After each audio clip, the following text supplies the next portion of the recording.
Greetings, my friends in Christ. Check out the purple. Isn't it gorgeous?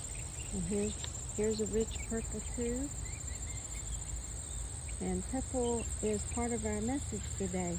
One of the women from the Bible that is a mentor is a great example of how we can work for the Lord is Lydia. She dealt in purple cloth. She was from Philippi. She was on the riverbank with other believers reading and studying. And let me just read it. Acts 16, verses 13 through 15. And on the Sabbath day, we went out of the city to the riverside, where prayer was customarily made. And we sat down and spoke to the women who met there. Now a certain woman named Lydia heard us. She was a seller of purple from the city of Thyatira, who worshipped God. The Lord opened her heart to heed the things spoken by Paul. And when she and her household were baptized, she begged us, saying, "If you have judged me to be faithful to the Lord, come to my house and stay." So she persuaded us. So she was a businesswoman dealing in purple dye, and as I understand it, purple was equated to the value of silver. So she was well-to-do, I'm sure, and smart, because I'm sure back then women just didn't do stuff like that. So God had opened her heart, and that's another big part of this, is that God must open up hearts to hear him. Sort of like unlocking the key, and will the person open the door and come to him.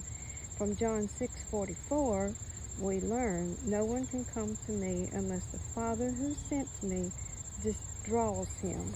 So we must pray that God will open hearts, and so someone that we are talking to will hear the word and accept it.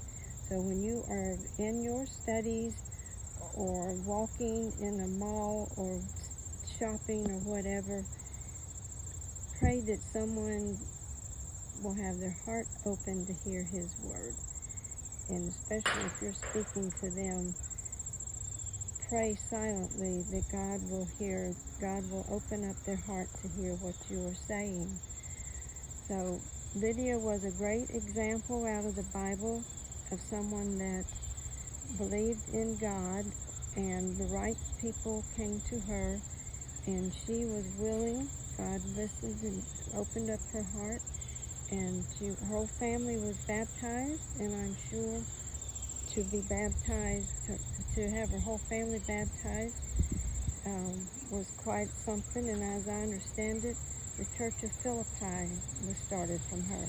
And also the church Thyatira is mentioned in Revelations. It's one of the 7 churches addressed in Revelations. In fact, that verse is Revelations 2, chapter 2, verses 18 through 29.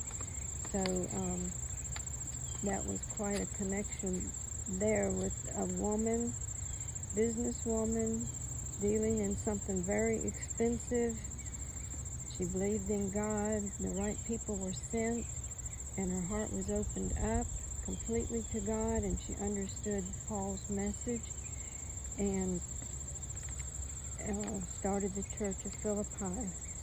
And later on, Paul and Silas, this is in Acts chapter 16, verse 40. Later on, when Paul and Silas were released from the Roman prison, they went to the house of Lydia, where they met their brethren and were encouraged. So that's probably how the church started, was in her house.